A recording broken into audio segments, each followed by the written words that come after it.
ஒரு மாநில சட்டமன்றம் இயற்றுகின்ற சட்ட முன்வரைவை ஆளுநருக்கு அனுப்புவார்கள். அவர் அதில் கையெழுத்து போட வேண்டும். அதற்கு காலக்கெடு வகுக்க வேண்டும் என்று இந்திய அரசு அமைப்பு சட்ட வரைவு மன்றத்தில் பேசப்பட்டது. கான்ஸ்டிடியூயன்ட் அசம்பிளி முதலில் 6 மாதங்கள் என்று எழுதினார்கள். பிறகு அதை யார் என்ன சொல்லி மாற்றி as soon as possible, ஆக கூடுதல் விரைவில், கூடிய அளவில் விரைவில் அவர் முடிவெடுக்க வேண்டும் என எழுதிவிட்டார்கள். அதை பயன்படுத்தி கொண்டு இந்த ஆளுநர்கள் அதை கூடிய விரைவில் என்பதை as long as possible, எவ்வளவு கூடுதலாக கிடப்பில் போட முடியுமோ அப்படி போட்டு வைத்தார்கள். எதிர்க்கட்சிகள் ஆளுகின்ற மாநிலங்களில் ஒன்றிய அரசால் கொண்டு வரப்படுகின்ற ஆளுநர் பூரா முட்டுக்கட்டை போட்டு வந்தார்.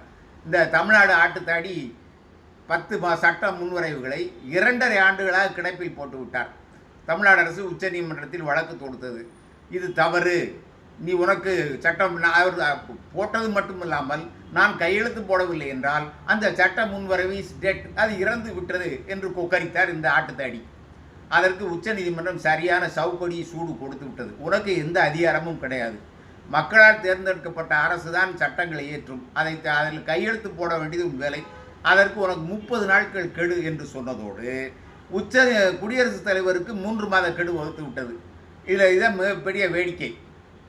இவர்களுக்கு உடனே இவர்கள் எப்படி அவருக்கு என்ன, உச்ச நீதிமன்றத்துக்கு என்ன இருக்குது, சட்டம் என்று அதிகாரம் இருக்கிறது என்று பாஜகவினர் கேட்டார்கள். 142வது அரசமைப்பு சட்டத்தின் 142வது பிரிவின்படி உச்ச நீதிமன்றத்துக்கு அதிகாரம் இருக்கின்றது.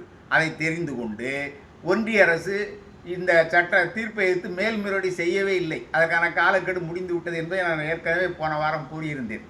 இப்பொழுது நேற்று குடியரசுத் தலைவர் திரௌபதி உச்சநீதிமன்றத்தில் ஒரு கடிதம் எழுதியிருக்கிறார். 14 விளக்கங்கள் கேட்டிருக்கிறார். கேள்விகள் அல்ல, இது எப்படி செயல்படுத்தலாம் என்று.